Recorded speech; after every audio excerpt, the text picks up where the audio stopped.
Imagine walking into a place where everyone turns to stare at you, not with kindness, not with curiosity, but with judgment. They whisper, they laugh, and some even tell you to leave because they believe you don't belong. That's exactly what happened to Marcus, a homeless black man whose presence alone was enough to spark sneers and insults. But what he did next would leave every single person in that room speechless. Before we begin, let me ask you something.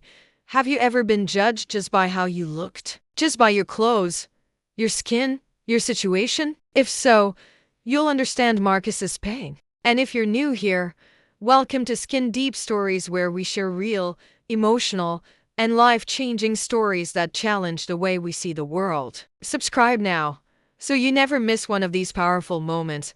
Marcus had once been a man with dreams. He grew up in a small town where his mother worked 2 jobs just to put food on the table. His father had left when he was young, but Marcus remembered one thing his dad said before disappearing. "Son, don't let anyone tell you that you don't belong. You carry your worth inside you." But life hadn't been kind. After college, dreams collapsed under financial hardship, and his mother passed away unexpectedly. Marcus found himself spiraling. He lost his apartment, his job, and slowly, his sense of hope. Nights were spent under bridges, days wandering the streets. People walked past him as if he didn't exist, some even throwing insults instead of spare change. One day, Marcus overheard a flyer being discussed by 2 students walking by.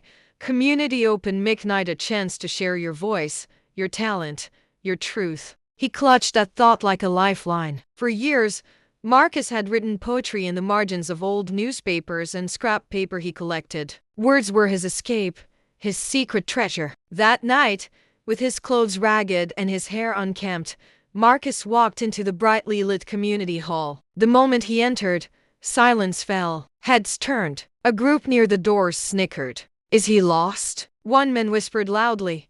"Why would he be here?" A woman muttered. Marcus felt the sting, but he stood tall. He was used to the stares. What he wasn't used to was the chance to finally speak. When his name was called for the open mic, a hush spread across the room. Some people rolled their eyes. One man even said, "Why are we wasting time on him? He doesn't belong here." Marcus gripped the microphone with trembling hands. For a moment, his voice caught in his throat. Then, he began to speak. His poem wasn't about anger or blame, it was about humanity. About what it felt like to be invisible in a world full of eyes. About sleeping cold while others rushed past with steaming cups of coffee. About being judged for dirt on his clothes when his heart carried more beauty than most could see. "You said I don't belong, but belong where? To the cold streets that cradle me? To the corners where silence is louder than voices? I belong to the breath in my chest, to the rhythm in my heart, to the truth in my skin.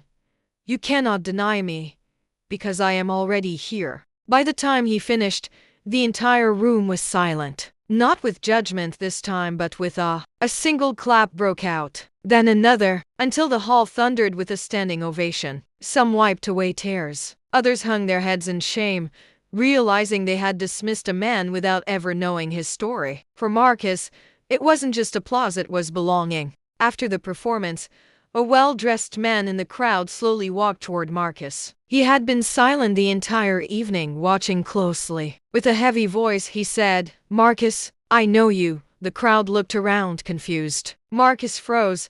The man continued, "I'm your father." Gasps filled the room. The very man who had abandoned Marcus years ago, who had told him never to let anyone say he didn't belong, was now standing in front of him, teary-eyed. "I left because I thought I had nothing to give you," his father confessed. "But tonight, you gave me something. You gave me hope. Son, you belonged here all along." The audience erupted again, not just in applause but in stunned disbelief. Narrator gentle, emotional tone.